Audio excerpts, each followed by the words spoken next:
Fala pessoal, tudo bem? Hoje, dia 24 de junho, dia de São João. Eu parei a festa aqui, eu tive que parar, como vocês estão vendo. Dei uma paradinha porque, embora seja São João, é a super live do São João. A gente não poderia deixar de fazer essa live aqui no dia de São João. E mais uma vez estamos aqui então para cumprir a nossa missão. E eu tive que parar a festa aqui, falei, dá um tempinho aí, porque a gente precisa passar hoje um conteúdo bem legal para o pessoal. E o meu convidado estava muito sem tempo, estava difícil de eu encontrar com ele. A gente tentava marcar e não dava certo, mas no São João ele falou, cara, São João eu vou estar podendo. Eu falei, não tem problema. A gente para o baile, para a festa em casa, para justamente fazer esse momento, porque o conteúdo que o nosso querido convidado de hoje, o professor Henrique Bezerra, vai trazer pra gente é um conteúdo sensacional, sensacional. Então, olha só, eu dei aquela parada, dei um pause ali, né, no forró, falei pro pessoal, espera aí que eu vou falar lá com o professor Henrique, e aí depois a gente volta aí pra brincadeira, pro forró, e enfim, porque não poderia deixar hoje de faltar com esse compromisso.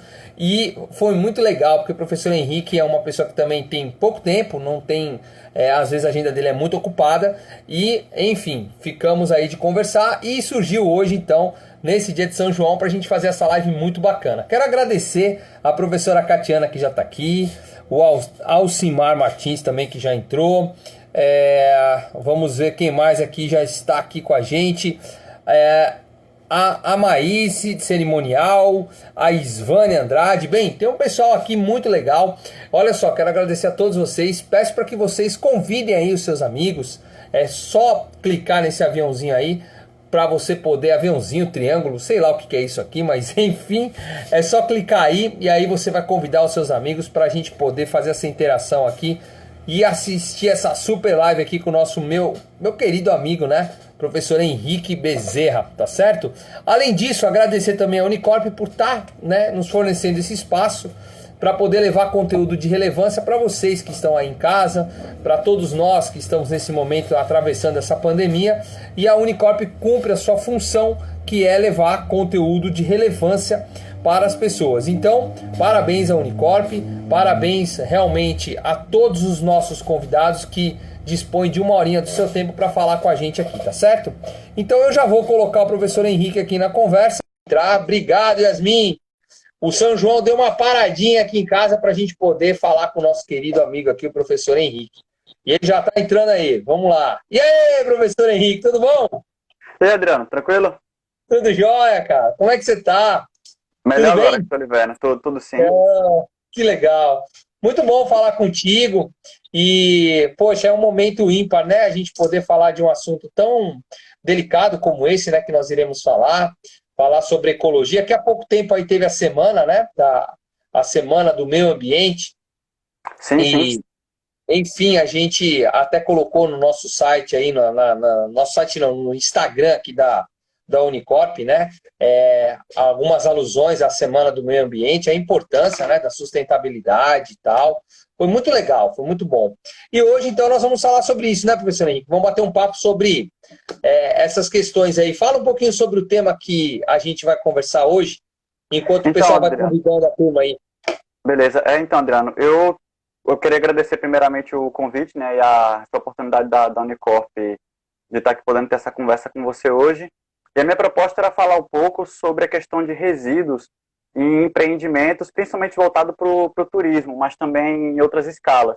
Porque a gente vê atualmente que os resíduos sólidos, né, essa geração que a gente pode botar assim, entre aspas, de lixo, é um dos principais problemas para o turismo, porque tem regiões que não conseguem gerir bem todos os resíduos que são produzidos, e para o planeta como um todo, porque grande parte do material gerado por consumo ele não tem uma destinação correta. Então, eu queria aproveitar esse momento para utilizar esse espaço para falar de que uma gestão correta desses resíduos, ela é bom não só para o planeta, mas também para quem faz essa gestão, que ela abre uma possibilidade de uma diminuição de custos, tendo em vista que eu fui convidado, né, pela Unicorp para atuar junto com o MBA de Gestão Ambiental, Então, a proposta do curso que eu estou para coordenar é justamente essa, de auxiliar os alunos a terem uma prática que ela seja rentável ou que ela diminua custos para o empregador. Então, a Muito pegada legal. vai ser mais essa. Pô, legal. Inclusive, ó, acabamos de deixar fixo aí o tema para quem for entrando nessa nossa live. Então, o Uhum, tema de hoje, como o professor Henrique acabou de dizer, é a otimização ecológica e de resíduos sólidos de empresas turísticas, né, voltada aí para a área do uhum, turismo, e a economia de recursos, né, que, como o professor Henrique falou, que a partir do momento que você tem, né, essa otimização ecológica, você consegue economizar recursos. Isso é muito legal. E é o que, né, é o que o mundo moderno hoje, é o que as empresas, né, precisam para ter competitividade, né? uhum, Otimizar, né, os recursos também, né? Saber utilizar onde colocar. Enfim, professor Henrique, olha só. Toda a nossa live aqui, antes de dar o pontapé inicial e adentrar o tema, e a gente uhum, começar então a fazer esse debate, conversar, eu sempre peço para que os nossos convidados contem um pouquinho, né, da sua história, fale um pouquinho aí da sua trajetória profissional, acadêmica, enfim. Então eu queria pedir para o senhor, se o senhor puder, se apresente aí para os nossos convidados, lembrando, viu, professor Henrique, que hoje é São João, uhum, então muitas pessoas estão aí comemorando, enfim, celebrando, assistindo lives de entretenimento e a gente está fazendo a nossa justamente de conteúdo. sim, Então a sim, gente tem uma concorrência um pouco desleal nesse momento. Mas, olha que legal. Quem não puder assistir agora, nesse momento ao vivo conosco, vai estar assistindo lá no Terra Super Live, que é um canal do YouTube, que todas as uhum, lives que a gente faz ficam gravadas lá. E aí eu vou uhum, passar para o senhor esse link e depois as pessoas que estão aqui podem também compartilhar, né, esse canal do YouTube que é o Terra Super Live. Né? Tem a ver com ecologia, lá, terra, né? Terra, tá? uhum, Aí o pessoal vai lá, uhum. se inscreve, tá certo? E pode assistir a Tranquilo. nossa live lá. Então, faça uma apresentação do senhor, porque as pessoas vão entrar lá e vão querer saber quem é você, quem não te conhece vai querer saber, né, Uhum. o seu currículo. Fala um pouquinho sobre você, professor Henrique. Conte um pouquinho aí sua história pra gente. Tá, então, pessoal, meu nome é Henrique Bezerra. Eu comecei a trabalhar com 18 anos. Na época eu dava aula de informática. E era uma Que coisa interessante legal. porque eu sempre meio que corri da carreira da docência. E o meu primeiro emprego foi justamente como professor. É. Aí eu tomei gosto. Nesse meio tempo foi quando eu passei no vestibular e eu optei por fazer a graduação em ecologia num campus de interior. Assim, era bem diferente do que eu fazia na época. Eu saí da parte de tecnologia e fui para de ambiental. E assim, eu me encontrei lá no curso. Então eu Que comecei legal. na faculdade em 2012 e lá eu comecei a trabalhar também na parte de educação. Meu primeiro estágio foi com educação ambiental em escola e foi justamente com essa parte de resíduos, é tanto que a gente conseguiu publicar o texto base num livro, a gente publicou um capítulo de livro Sim, voltado para isso, que era o que efeito, né, legal. justamente dessa educação e gestão de resíduos sobre a vida das pessoas. E era até interessante porque a gente conseguiu mostrar para os alunos, por exemplo, que o efeito que a atividade deles tem sobre as pessoas que vivem de catar lixo nos lixões a céu aberto. Tem uma relação bem direta sobre isso. Que legal. Então, depois de um tempo eu consegui um Curioso. estágio, depois de um tempo eu consegui um estágio no ICMBio.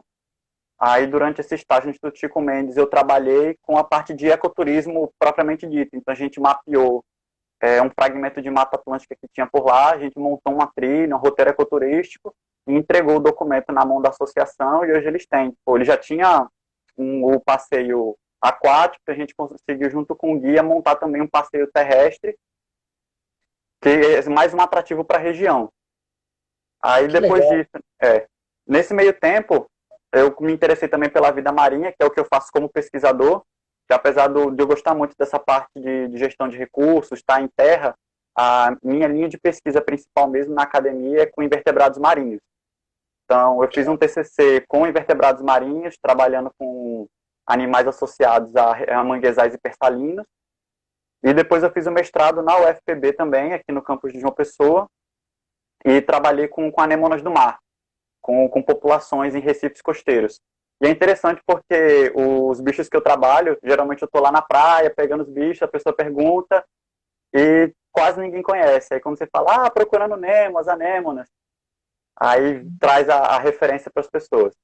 Então eu estou sempre entre esses dois mundos. Eu faço pesquisa com invertebrados marinhos, mas eu gosto muito da parte de educação. E atualmente eu estou dando aula, né, de biologia e geografia para ensino fundamental e médio, assim, mais como freelance mesmo, aula particular. Que legal. Enquanto a gente não começa o curso. Porque a E proposta era... Oi? Continua, professor, pode continuar. Porque a proposta da Unicorp, quando me convidaram, foi ter aberto o MBA no início desse ano, do de gestão ambiental, mas infelizmente a gente entrou nessa pandemia, né? Aí acabou atrasando um pouco esses planos. Mas com fé em Deus vai dar tudo certo e o caminho tá seguindo aí. Eu ia te dizer a respeito justamente, lá na Unicorp você agora está coordenando uma pós-graduação, é isso? Você está à frente de uma pós-graduação, é uma especialização ou MBA, professor? É um MBA. Eu estou em contato com a Anne porque a gente precisa montar uma turma ainda. Então, eu queria até aproveitar esse espaço para depois divulgar para o pessoal e tudo. É um MBA. Um MBA. E como é que chama? É um MBA em gestão ambiental mesmo. Em gestão ambiental. Poxa, que legal, que legal. Olha aí, né? O pessoal que quer adentrar essa área do professor Henrique, né? E qual é o campo, né, para uma pessoa, por exemplo, eu vou começar a lhe fazer algumas perguntas, tá, professor? E aí fica à vontade para você transcorrer o tema. E, enfim, eu vou fazer uma pergunta de curioso que não está nem na nossa pauta aqui, né? Não, por exemplo, um gestor ambiental, né? Aonde ele se encaixa, um profissional na área, assim, eu quero fazer uma pós em gestão ambiental. Qual é meu campo de atuação? Aonde eu posso atuar? Então, o gestor ambiental ele pode trabalhar em 3 esferas principais. Ele pode trabalhar para a iniciativa privada como funcionário, ele pode trabalhar para o setor público ou ele pode otimizar o próprio negócio. Então, a proposta do curso de gestão é fazer com que o aluno ele tenha um arcabouço tanto prático quanto legislativo que auxilie o profissional, no caso, a gerir corretamente o seu empreendimento.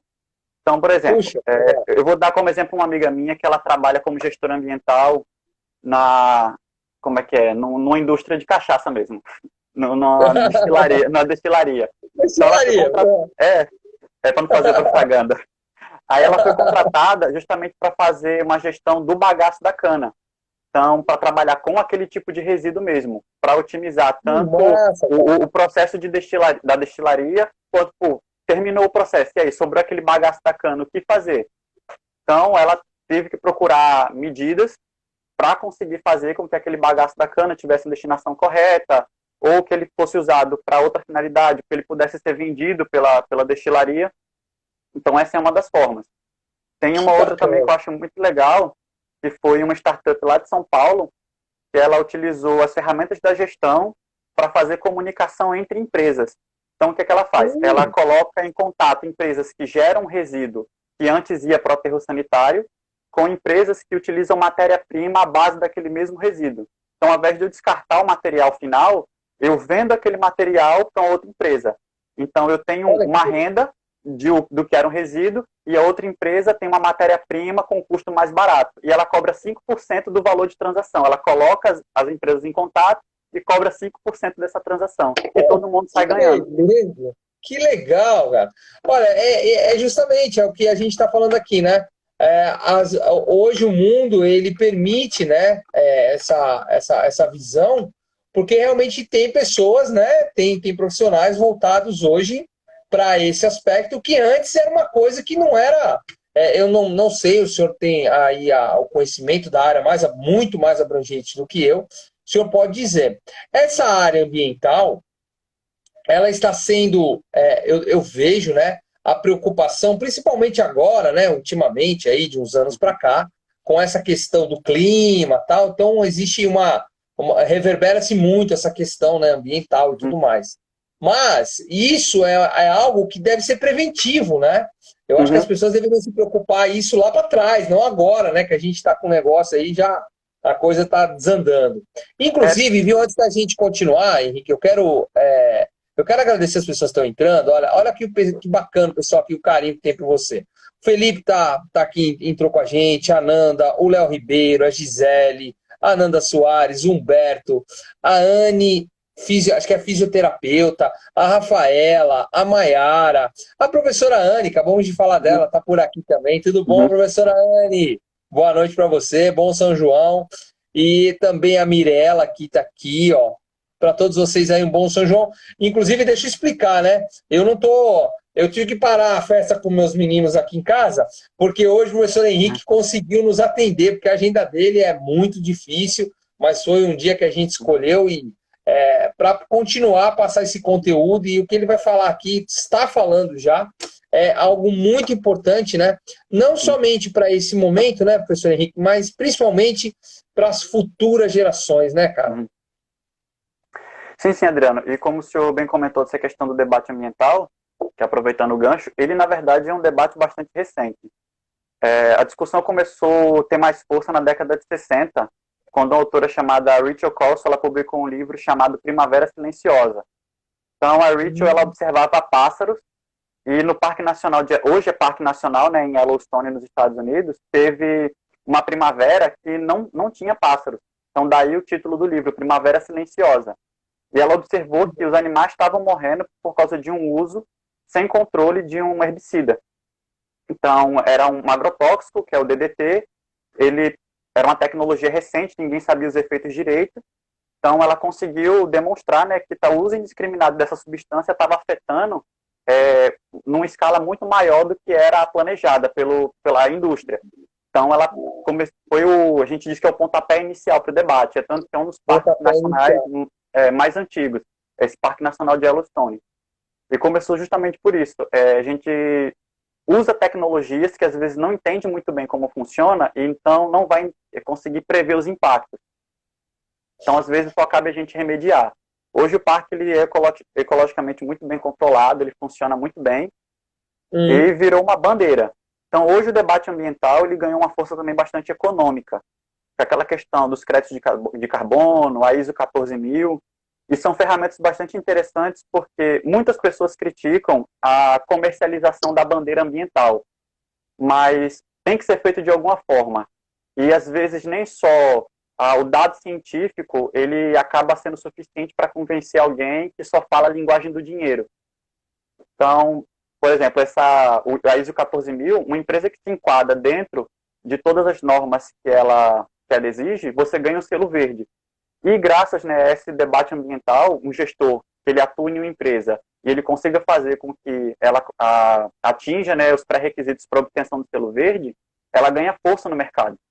As pessoas têm se preocupado cada vez mais com empreendimentos que tenham o selo verde, que sejam sustentáveis.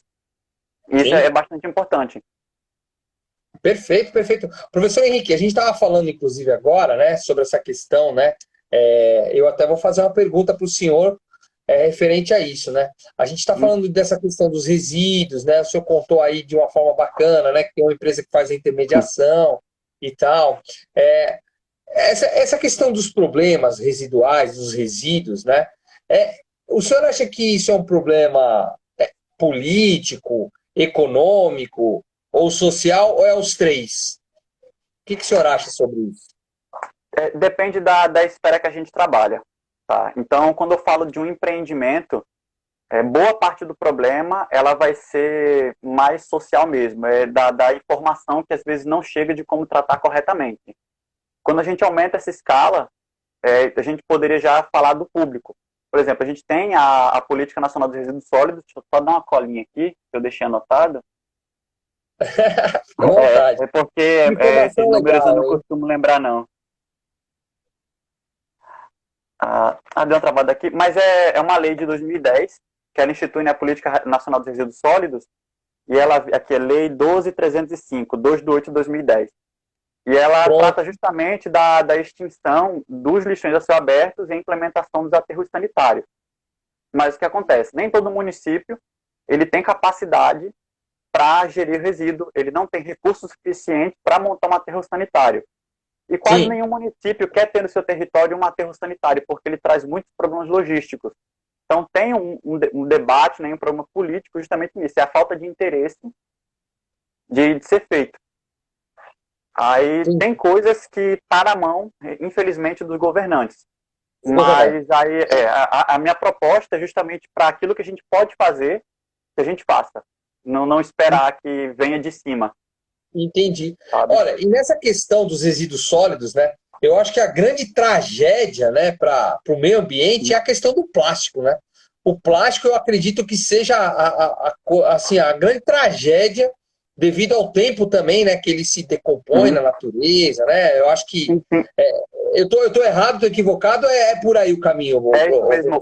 O plástico ele é bem interessante porque ele é um material sintético mais resistente que a humanidade já produziu. E ele é utilizado basicamente para descarte. É um material extremamente resistente de uso único. E assim, olha, inclusive, deixa eu só fazer uma pequena intervenção. Em São Paulo, né, na cidade da onde eu vim, né, faz tempo que eu não vou para lá, mas eu ouvi dizer que lá, eu não sei no Sudeste como é que tá, enfim, não sei se aqui no Nordeste já adotaram isso, mas assim, eu sei que lá em São Paulo, já os supermercados têm uma lei lá, uma lei municipal, ou talvez, eu acho que é lei estadual, viu? Que os supermercados não podem mais entregar para os seus clientes, né, sacolas de plástico. Então o pessoal tem que levar sua caixa de papelão, ou então comprar uma sacola sustentável, enfim, para poder carregar suas compras, né? Porque as sacolas o pessoal acabava, enfim, as sacolas, como você disse, são de plástico e acabam, né, não sendo nada sustentáveis, né, para o meio ambiente. Desculpa a intervenção, só para colocar não, isso aí tranquilo. para você. Rio de Janeiro também, por exemplo, aboliu o canudinho de plástico e tudo. É porque, assim, o problema do plástico não é não só o tamanho que a gente consegue ver, é mais quando ele diminui de tamanho, né, que é o que a gente chama de microplástico. Esse é o verdadeiro problema. Tem uma espécie de crustáceozinho que foi descrita faz uns 2 meses. É um animal que ele foi descoberto a 11 mil metros de profundidade, perto da Fossa das Marianas, e ele já tinha microplástico no interior dele. Então, daí você vê a escala do problema. No meio do Oceano Pacífico, a 11 mil metros de profundidade, e o animal já estava contaminado com plástico. Então, é essa escala de impacto que a gente está provocando no planeta. E o plástico, ele realmente, assim, né, quais são os problemas? Eu acho que a pergunta que eu te faço é essa, né? Esses resíduos, não só o plástico, né? Acho que deve ter outros também que o senhor pode descrever aí, mas quais problemas esses resíduos causam no ecossistema? Sabe por que eu estou fazendo essa pergunta? Eu trabalhei em cruzeiros marítimos, tá? E uma grande discussão que tinha, né, era o descarte dos resíduos em alto mar.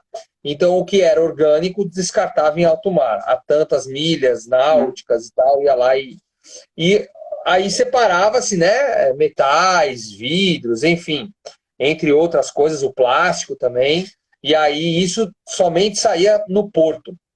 E as multas eram altíssimas se caso fosse detectado que um navio estivesse infringindo essas normas, a gente era preparado justamente, inclusive, para separar o lixo lá. Bem legal, isso existe em todos os navios, todas as companhias. O pessoal é treinado para separar o lixo, isso é muito bom. E eu faço isso, inclusive, na minha casa, trouxe para cá, né? Adquiri a cultura e trouxe para dentro da minha casa também, que eu acho que é importante. Agora é o seguinte, eu lembro que eu fiz muito tempo Fernando de Noronha, fazia o trajeto para Fernando de Noronha, e chegava lá em Noronha, tem uma parte da ilha que era inacessível, né? Que é a parte que está para mar aberto. E aí eles diziam justamente isso, que devido à visitação das pessoas, né? O pessoal jogando lixo na praia, aquela coisa toda, parte do ecossistema da ilha estava sendo prejudicado. E aí eu lhe pergunto, né, quais os impactos que esses resíduos causam, né, no ecossistema? Explica pra gente, que as pessoas às vezes falam assim, legal, ouve esse negócio, acha bonitinho, a palavra às vezes um pouquinho grande para se entender, mas não entende o impacto que causa. E essa é uma grande oportunidade do senhor esclarecer isso e tornar essa palavra que muitas vezes é indecifrável para algumas pessoas, algo muito claro que cause um impacto, entendeu? O cara parar de jogar papel no chão, parar de jogar plástico em qualquer lugar, parar de jogar, amassar latinha e jogar lata de cerveja pela janela do carro, porque as pessoas acham que eu não sou, né? Eu só jogo um papelzinho pela janela. Explica aí pro pessoal quais são os impactos. São uns 7 bilhões, né? Se cada um jogar um papel. Mas explica aí, temos essa oportunidade aqui para fazer isso. Então, o problema do plástico é porque ele, primeiro, que é um polímero base e nenhum organismo que a gente conhece digere isso. E o que acontece? O plástico ele tem aditivos químicos. E quanto mais mole esse plástico, mais aditivos ele tem. Então, por exemplo, aquelas garrafinhas de água que a gente compra, que são bem moles, que às vezes você não consegue nem abrir, ela se torce. O polímero e os aditivos que ela usa tornam aquele plástico muito mais tóxico do que aquelas garrafas mais duras. Porque isso vai diluindo... Isso eu não sabia. Porque dilui o plástico e torna ele mais barato de ser produzido, mas esses aditivos, quando eles estão em contato com a água, eles são liberados. Então, tem muitos estudos... Essa sacola de plástico descartável, ela tem bastante é um veneno, né? Sim, sim. Então, ele tem muito efeito sobre invertebrados marinhos. E o problema do plástico é que quando ele se reduz na escala microscópica, ele vai afetar toda a cadeia produtiva marinha, que é onde ele tem o principal impacto. Porque o organismo microscópico que se alimenta de uma partícula de plástico, ele vai estar com o seu sistema digestivo obstruído, ele não consegue mais se alimentar e morre, e isso afeta, por exemplo, dependendo da escala, até a produtividade pesqueira. Porque você tem peixe que vai se alimentar desses microplásticos, por consequência ele morre, então tem todo um efeito econômico, isso é estudado até hoje. Estima-se que em 2050 o peso total de plástico no oceano vai ser maior do que a biomassa de peixe. A gente vai ter mais plástico do que peixe no mar. Eu tô incrível. Essa indústria do plástico ela é muito controversa, porque ela vende uma bandeira de conservação, mas não é o que ela aplica. Por exemplo, tem um conglomerado norte-americano, então você junta ali a Shell, a Exxon, a Philips, e eles batalham na justiça constantemente para ter leis que previnam que existam as leis de proibição do plástico. Por exemplo, teve uma manifestação que rolou, acho que em 2017, na porta da Coca-Cola, na sede deles, nos Estados Unidos, e eles sabendo dessa manifestação para abolir a garrafa PET, que qual era o pedido? É não ter essa PET descartável. É ser aquela garrafa retornável, ainda que fosse de plástico, mas ser aquela garrafa retornável. Sim. Eles receberam o pessoal com Coca-Cola, com lanchinho, com tenda, aquilo tudo bonitinho, cestinha de lixo. Então, eles são bem amigáveis no discurso, mas perante a justiça eles estão sempre brigando para que isso não aconteça. Mas, o professor Henrique, claro que a gente está longe do ideal, mas eu acho que está havendo, não estou aqui fazendo defesa de nenhuma empresa, não, pelo contrário, mas eu acho que está acontecendo um movimento, né? É um movimento mundial, né, de conscientização das pessoas que estão atrelando, já estão ficando, as pessoas estão tendo mais acesso à informação e automaticamente a opinião mais crítica, né? Então essas empresas que estão realmente fora das conformidades desse modelo sustentável, elas tendem com o tempo a perder justamente força no mercado, né? As pessoas estão respondendo a isso. Eu acho que, por exemplo, verde para certificar as empresas que fazem tudo correto. Eu, inclusive, por exemplo, a gente viu um movimento há pouco tempo, recente, a Coca-Cola voltou com os vasilhames de vidro de Coca de 1 litro, que já tinha desaparecido do mercado. É ótimo. E assim, eu não sei, a gente fica pensando, né? Tem que pensar no lado da empresa, tem que pensar no lado do meio ambiente, tem que pensar na economia, tem que pensar no ecossistema. Realmente é difícil. E o pior é que existem muitos interesses envolvidos, né, professor Henrique? E muitos não querem sentar à mesa para ter um diálogo e ouvir o outro lado, né? Eu acho que é possível chegar num acordo, num meio termo, mas o meio ambiente do jeito que está, pronto, vamos falar da pandemia aqui, por exemplo. Você veja que nesse tempo de isolamento social, por exemplo, a Lagoa Rodrigo de Freitas, no Rio, passou a ter peixe de novo. Era praticamente lá um esgoto a céu aberto, lá a lagoa era um esgoto aquilo. Passou a ter novamente, a vida começou a voltar ali naquele ecossistema. Você vê em São Paulo, os níveis de poluição caíram drasticamente. Então, assim, a gente tem que entender que talvez esse momento de pandemia também serviu para nos mostrar que se nós, como seres humanos, fizermos um pouquinho da nossa parte, sermos menos egoístas, né, e entender, né, que o meio ambiente faz parte de nós, né, professor Henrique? Que a gente precisa dar nossa contribuição e respeitar. eu acho que as coisas tendem a melhorar. Agora, isso é uma educação que, inclusive, eu vou falar aqui com o senhor. Pense nisso, tá? Tem que fazer um projeto de educação ambiental vindo lá da base, sabe? Lá da base, da educação Então, infantil, né? aí eu ia aproveitar esse gancho justamente para falar um pouco, já que a gente está dentro da temática dos resíduos. Eu até anotei aqui Pô, que tá a acertando fundação, no papel, manda ver. que a fundação da empresa ela data aqui de março de 2013 e chama Plastic Bank, do David Katz. Ele é canadense e ele justamente ele pegou o problema, o plástico, o resíduo, e ele montou uma cooperativa mundial que ela utiliza o plástico como moeda.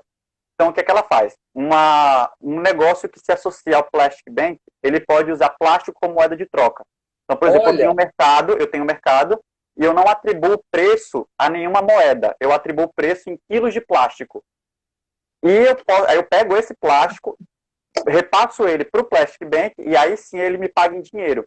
E essa empresa ela trabalha atuando principalmente em países de terceiro mundo, com comunidades extremamente carentes. Pessoas simplesmente elas vão, fazem a coleta do plástico e assim elas têm um tipo de sustento, mas tudo atrelado a um processo de educação. Então sempre tem o representante da empresa que faz as atividades junto com esse pessoal.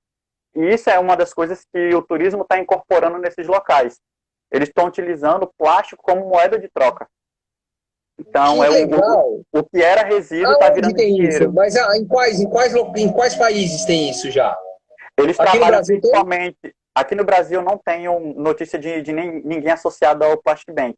Mas na África Aham. do Sul tem em vários locais. No Quênia, tem na Índia, acho que é no Catalão. Eu não estou lembrado agora, eu li mais cedo. Mas esses com certeza, assim, na África do Sul, no Quênia, na Índia. Tanto que o diretor de marketing deles é indiano. Olha. E eles Ou fazem seja, isso. são voltados mais a países de economia menos desenvolvida, né? Ou seja, Sim, sim. você falou É, de países aqui, né? Legal. Então, eu estou dizendo para você, não é nem nessa questão também de uma empresa estimular essa questão. Eu acho que, por exemplo, no nosso país, né? E eu vejo pela educação dos meus filhos, eu acho que a gente tinha que ter mais na escola, na base, né? Essa disciplina mais reforçada, sabe? De então, repente, Adriano, é, por diga. lei, por lei, toda escola deveria ter atividade de educação ambiental. Tem uma lei que regulamenta isso e ela exige que toda criança tenha um componente curricular que seja voltado justamente para a educação ambiental. Eu trabalho bastante com isso em algumas esferas. Atualmente eu estou com duas amigas Que legal. trabalhando junto com isso, porque isso é uma proposta interessante. Tem uma colega minha de mestrado que ela fez um trabalho durante a graduação e ela utilizou ferramentas lúdicas, como música, conversou com as crianças, a gente utilizou uma ferramenta que é chamada de texto imagético, então as crianças Sim, passam para o papel um desenho que representa a ideia de como eles enxergam o ambiente. E a partir disso, a gente está construindo um artigo que mostra justamente essa ferramenta de avaliação para ver o efeito que a educação ambiental tem sobre as crianças. Então, perfeito. você percebe nitidamente a mudança de comportamento. Aí, infelizmente, o problema é esse, porque a gente tem uma lei que exige, mas que não é cumprida. Eu acho assim, viu, professor Henrique, infelizmente no Brasil as coisas têm que ir por forma de lei, né?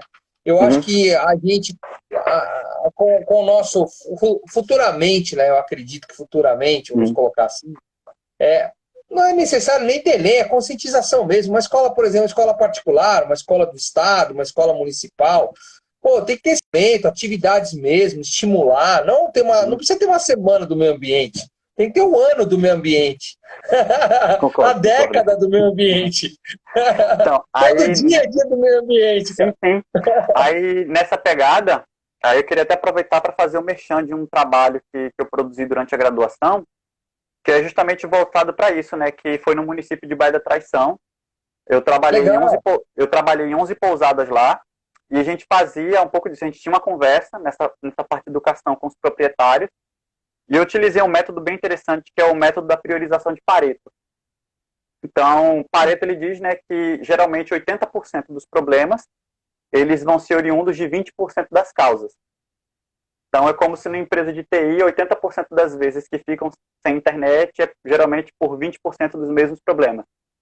Então eu apliquei essa ideia para ver se isso batia na questão da gestão. Então o que é que eu fiz? Eu separei três esferas da destinação de resíduos ambientais, ou da destinação de resíduos para o meio ambiente. Então eu trabalhei com esgotamento sanitário, destinação do lixo e abastecimento de água. Então, por exemplo, para esgotamento sanitário, existem três formas, né? Rede de esgoto, fossa e lançamento livre. Para a destinação do lixo, ela pode sofrer coleta seletiva, uma coleta da prefeitura, aquilo que a gente falou, que às vezes depende da gente, às vezes não. Ela pode ser queimada, ou ela pode ser enterrada ou lançada em lixão. E o abastecimento de água, que ele vem ou da companhia, ou um misto entre companhia e poço, ou só poço. Então, para cada item desse, eu fui atribuindo o valor de 1 a 3, sendo que no lixo vai de 1 a 4. Então, o que a gente faz? É uma métrica que pode ser utilizada para gestão. Você pega, assim, um determinado empreendimento. Quanto ele vai obter de pontos para o esgotamento sanitário? 1, 2 ou 3. Quanto para o lixo? Quanto para abastecimento de água? Então, a gente soma essa pontuação e multiplica pelo número máximo de hóspedes que ele pode receber. Então, esse é o potencial de impacto daquele empreendimento.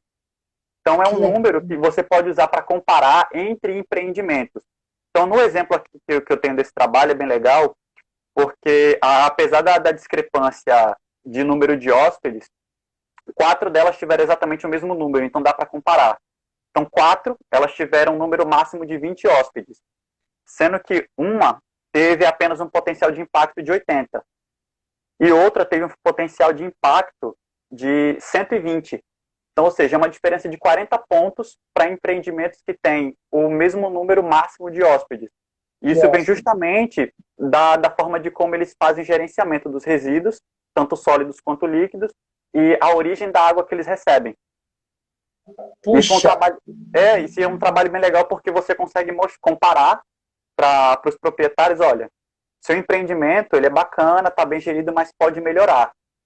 Tanto que o empreendimento que teve menos pontos, ele ainda não atingiu a pontuação mínima, né? Porque o mínimo seria de 3, né, vezes o número de hóspedes. Esse aqui atingiu uma soma 4. O lado bom é que nenhum empreendimento ganhou nota máxima. Então todos têm que melhorar, né? Ou seja, Sim, todos têm que melhorar. Ninguém está muito ruim, mas todos têm que melhorar. E depois... Não, diga. E aí, depois, fazendo essa avaliação, a gente notou que todos eles tinham justamente essa preocupação. E o lixo foi o principal problema, porque ainda que eles fizessem coleta seletiva, eles separassem o lixo, a prefeitura não o faz. Então, esse foi um problema, por exemplo. Verdade. Então, não adiantava separar, né? Porque ia tudo para o caminhão do lixo, mesmo para o mesmo lixão a céu aberto. Não, você veja que aí eu te pergunto, como fazer, né? O que fazer? Se vem do poder público, se o poder público nesse aspecto não dá o respaldo, né? Entregar para uma empresa, por exemplo, que faz reciclagem de lixo, seria uma solução, mas enfim, se o lixo já está separado, qual a solução que o senhor vê nessa questão? Então, a reciclagem, sendo bem sincero com o senhor, dependendo do material, ela é bastante complicada. Para o plástico, por exemplo, a reciclagem é muito ineficiente. Tipo, o custo de reciclar não compensa o valor daquele material que vai ser vendido depois. Tipo, não bate. E é muito difícil, porque, como eu falei, existem plásticos diferentes, então eles usam métodos diferentes para serem reciclados. O que eu vi já em algumas cooperativas comunitárias, onde eles vivem do turismo, é que esses empreendimentos se juntaram e montaram, tipo, um grupo, olha, tal pessoa é catador, tal pessoa vive da coleta de resíduos sólidos para sobreviver. Então, monta uma mini cooperativa e eles separam o lixo, no caso os resíduos, e aquilo que é de fácil reciclagem é destinado para essas pessoas. Então, vai para os lixões apenas aquilo que realmente não tem como o empreendimento dar conta. Professor Henrique, deixa eu te fazer uma pergunta. Nos lixões, é correto o plástico ir para esses lixões para ser enterrado? Funciona? Então, do lixão não. Para o aterro sanitário... Aterro sanitário, perdão. Para o aterro sanitário, sim. Às vezes o aterro sanitário ele é utilizado de forma incorreta. João Pessoa teve um problema, acho que faz uns 2 anos, que eu vi uns amigos que trabalham na Secretaria Ambiental reclamando porque houve a poda das árvores da cidade e foi tudo jogado no aterro sanitário. Sendo que o aterro ele tem um tempo de vida útil, que depende do volume que recebe. Então, Sim, material orgânico, o ideal é que ele seja levado para composteira, que ele seja utilizado para produzir adubo, N coisas, mas sim, não para o lixão, não ou poluição. não para aterro, não para aterro. Mas, assim, é outra coisa que você precisa também de uma cooperativa que faça. E não é complicado. Sim, Eu já vi empreendimentos turísticos, principalmente voltado para o ecoturismo, que eles vendem muito essa bandeira sustentável e tal, que todo o resíduo orgânico que é gerado pelo empreendimento, ele é colocado em composteiras dentro do próprio empreendimento, no espaço aberto, um minhocário, botando assim em termos mais sim, simples. sim, sim. E aquele humus é utilizado com um material bem rico em nutrientes e é utilizado para adubo de plantas. Legal, Então, legal. pelo Olha, menos o professor, orgânico dá para aproveitar, sabe? Não, olha, professor, tá sendo muito legal o nosso tema, tá? Eu tenho perguntas a te fazer aqui do pessoal. Sim. Quero te dizer o seguinte: o senhor esclareceu de uma forma brilhante, né, como essa gestão ambiental ela pode ser eficiente, né, para um empreendimento. O senhor falou lá da sua experiência na Baía da Traição, né, com as pousadas na área dos hotéis. Isso é fantástico, isso é muito bom. É um exemplo prático de que a gestão ambiental, se ela for feita, ela pode gerar muitos benefícios Uhum. para a sua empresa, sendo da área de hotelaria ou de outra área também, né? Olha só, eu quero agradecer aqui a todos que estão entrando com a gente, estão falando conosco, e tem uma pergunta aqui, ó, que o senhor vai responder depois que eu agradecer todo mundo aqui, que é a da professora Anne. Ela colocou aqui, ó, a gente falou da gestão ambiental, né, para a área do turismo, e ela deixou uma pergunta aqui, ó, como a gestão ambiental tem atuado na construção civil? Aguarda aí que o senhor já vai responder. A Dagui Nunes, eu quero agradecer aqui por ter entrado. Marcelino Monteiro, Max, Genise Guedes, a professora Genise Guedes. Professora Genise Guedes, acho que é a professora Genise Guedes tá aqui. O Rodrigo, a professora Anne está dizendo aqui, ó, muito legal o tema. A Taizinha, a Josi, a Yokoyama, o professor Marcos Túlio, o França, nosso querido amigo, tá lá, tá no São João, França, tá no São João Home Office. Boa noite, professor Henrique, boa noite, família Unicórnio, valeu, França, tá aqui deixando um recado pra gente. A Emi Psi também tá aqui, ou a Emi também tá aqui, a Rose, e aqui, ó, o professor Marcos Túlio fala o seguinte: estudos científicos mostram que plásticos geram anomalias hormonais. Isso é verdade. Agradecer a Rafaela e a Aparecida. Então, segue para você aí a palavra, professor, e fale aí para a gente como é que a gestão ambiental aí na área da construção civil aí pode dar um auxílio, como é que está funcionando isso aí. Isso é bem interessante. Eu lembro de um fórum, acho que foi um fórum que teve em 2013, lá na Estação Ciência. Ela foi promovida pela prefeitura. E um dos palestrantes, ele trouxe um tema bem interessante relacionado à construção civil, que foi a reutilização do material, tanto de demolição, quanto sobras de construção mesmo, para a produção de tijolos. Então, Que legal. basicamente é um tijolo reciclado, tipo, não era esse tijolo que ele usa argila e é cozido. Então, é um tijolo que ele se aproveita desse resíduo gerado de demolição para construir novas coisas. E isso eu achei muito legal. Então, eu nunca parei muito para ver essa parte de gestão civil, mas com conversa com amigos mesmo. Mas, assim, eu percebo que dentro da construção civil existem muito tipo de material que pode ser reutilizado. Então, às vezes, o problema é como extrair ele. Eu já vi um colega comentando que, às vezes, quando você faz demolição, tem muito ferro que vem junto com a concretagem, e às vezes basta um equipamento simples, que ele vai quebrar todo esse concreto e você consegue recuperar aquele ferro. Ele não pode ser reutilizado para construção, mas ele pode ser fundido e utilizado para outras coisas. Poxa, que legal. Olha, a professora Anne é da área de arquitetura, né? Ela é arquiteta e tal, ela está aqui, ó, aplaudindo aqui a tua resposta. Mas depois o professor Henrique pesquisa mais, porque você está trabalhando também junto com o Anne, né? E aí, que legal, é um tema muito gostoso, né? É realmente poder a gente reaproveitar as coisas que às vezes a gente acha que não serve mais para nada, né? E tem até outro caminho, que nessa questão dos resíduos, tem material que a reciclagem é muito difícil. Então, como eu já falei, né? O que é que eles fazem? Utiliza como combustível na indústria de cimento. Então, as caldeiras são utilizadas como incinerador. Então, o que é que acontece? Você diminui o custo daquela empresa, no caso da fabricante de cimento, com Sim. combustível, e você dá um destino para um material que antes ia ser jogado no aterro. Poxa, que Então, maravilha. tem locais que as empresas compram. Nessa mesma palestra de 2013, o rapaz que estava falando do tijolo reciclado, ele até comentou que pelo menos aqui em João Pessoa eles tiveram um problema, porque antes, eu não sei como é que está agora, mas antes a indústria ela pagava pelo resíduo que ia ser colocado na incineradora. Depois de um tempo, passou a pagar só pelo transporte. Então, depois eles começaram a querer cobrar para quem estava querendo se livrar do resíduo, queimar. E quando os negócios foram cancelados, porque era mais rentável destinar para o aterro sanitário do que pagar para Tem que a indústria pagar para. utilizar. É, Às vezes o olho cresce demais e perde-se uma oportunidade. justo, justo, justo. Não, falou tudo, disse tudo. Professor Henrique, eu estou muito feliz em falar desse tema. A gente tem muita coisa para. É muito abrangente, né? Eu quero aqui, ó. O França aqui, ó, tá falando aqui, ó. É milho, fogueira e quentão, ó. Eu parei a festa junina. Você veja a importância desse papo. Que aqui, tava aqui com a família, aqui comemorando aqui o São João. E aí, a gente deu uma parada aqui e a turma tá aí, ó, tá nos prestigiando, professor Henrique. A gente está tendo uma competição desleal hoje, com lives de festa junina aí espalhadas pelo Brasil inteiro. E o professor Marcos Túlio acaba de colocar aqui, ó. É, Professor, diga, seu Jair, não, vamos ler aqui, ó. eu tava lendo aqui o comentário dele mesmo. Sim, sim, tá falando aqui das indústrias de tecnologia verde. Eu lembrei de que como o senhor falou de educação, então já junta uma coisa com a outra.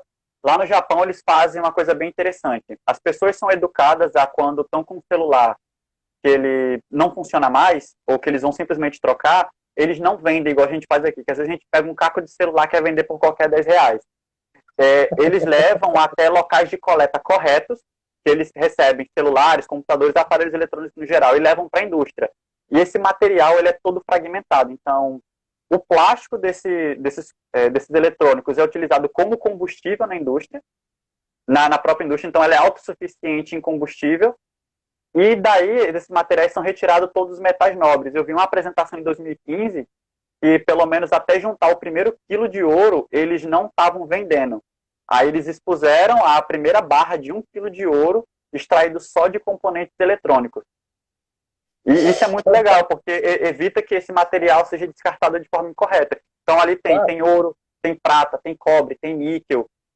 Sim. E evita que alguns componentes tóxicos desses componentes sejam, ou que alguns componentes tóxicos desses aparelhos Principalmente a sejam bateria, né? Porque a bateria ela é tóxica, né? Do celular, ela é complicada a bateria de celular, né? Uhum. Bateria Professor realmente é Henrique, um negócio bem... não, continua, desculpa. Pode Não, falar. não, só concordar com o senhor que bateria realmente é uma coisa muito complicada por causa dos produtos alcalinos que ela tem. Professor Henrique, eu queria que o senhor falasse sobre sustentabilidade. Nesses últimos 10 minutos aí que a gente tem de live, Uhum. eu queria que o senhor explicasse um pouquinho para nós o que é sustentabilidade, porque às vezes até eu me confundo, sabe? Às vezes até eu me confundo. E tem muita gente atrás dessa bandeira, né? Também se vestindo dessa bandeira de uma forma até hipócrita, né? E Uhum. que não pratica, fica lá escondido atrás da bandeirinha da sustentabilidade só para ganhar status e mídia, né? Eu queria saber o que o senhor. Queria saber, não, perdão. Eu queria que o senhor explicasse para nós o conceito real do que é sustentabilidade. Então, queria começar dizendo que eu gostei justamente da colocação do senhor, que quando o senhor fala de sustentabilidade, porque tem-se uma discussão entre sustentabilidade e desenvolvimento sustentável. E eu sou da vertente que não acredita nisso, porque o desenvolvimento ele gera impacto, por consequência ele não é sustentável. Já a sustentabilidade, ela trata justamente de uma manutenção do desenvolvimento, sendo que ele sendo feito de forma consciente. Então, ele parte do pressuposto da educação e de consciência para que o desenvolvimento ele venha a ocorrer. Então, quando a gente fala de desenvolvimento sustentável, é que busque ativamente formas para que esse modelo econômico que a gente tem de linha de produção, de extração, produção, venda e descarte, ele seja extinto. Então, ao invés de descartar, volte para a base da cadeia produtiva. Então, é isso, é crescer, é gerar, movimentar a economia, gerar renda, mas diminuindo os impactos que são causados. Porque o impacto zero não existe, a gente está no planeta. A nossa própria presença é impactante. Não, eu acho mais, e o professor Henrique, olha só uma rápida observação. Quando o senhor fala dessa discussão entre sustentabilidade e desenvolvimento sustentável, eu acho que a sustentabilidade é a conscientização, na minha humilde opinião, tá? Quando eu divido as coisas. Sustentabilidade é conscientização, educação. E desenvolvimento sustentável é o seguinte, faz e depois a gente corrige o problema. É meio que assim, sabe? O pensamento o pensamento de quem é dessa vertente é meio que esse.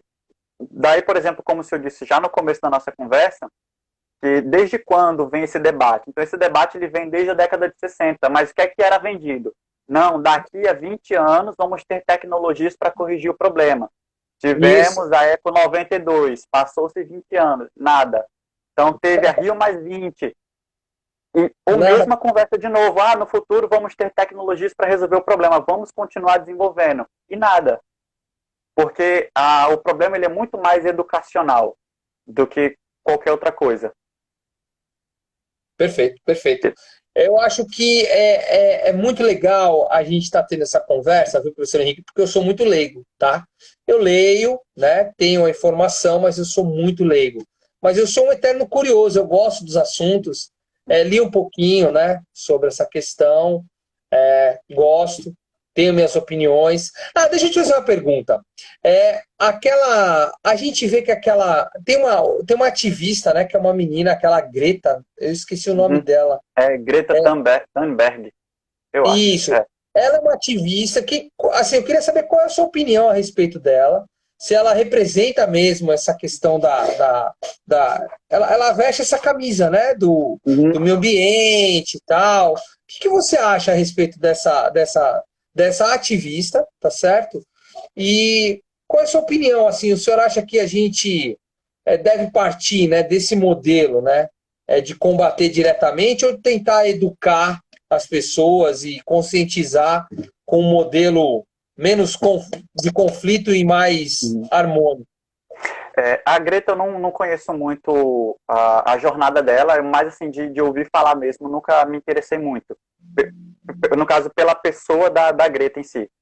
Mas na questão que o senhor fala do ativismo, de quem levanta essa bandeira e dá a cara a tapa, eu acho que é extremamente importante, porque não dá para ficar só no campo do diálogo.